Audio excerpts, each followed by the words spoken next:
আলহামদুলিল্লাহ, আল্লাহর অশেষ নিয়ামতে অনেক সুন্দর পরিবেশ। আমাদের খালেক দাদা তিনি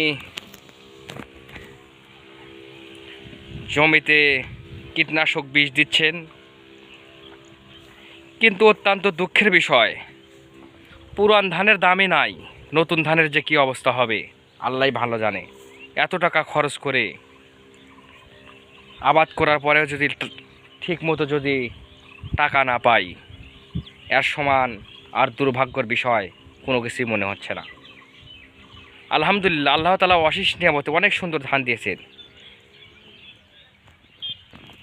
সুস্থ মতো আল্লাহ তাআলা যদি আমাদের ধানটা বাড়িতে নিয়ে যেতে পারে, তাহলে লাখো কোটি আরও বেশি শুকরিয়া। আলহামদুলিল্লাহ, আল্লাহ তাআলা যেন কৃষকের জমির ধানগুলো সুস্থ পরিবেশে যান বাড়িতে ওঠানোর মতন তৌফিক দান করেন।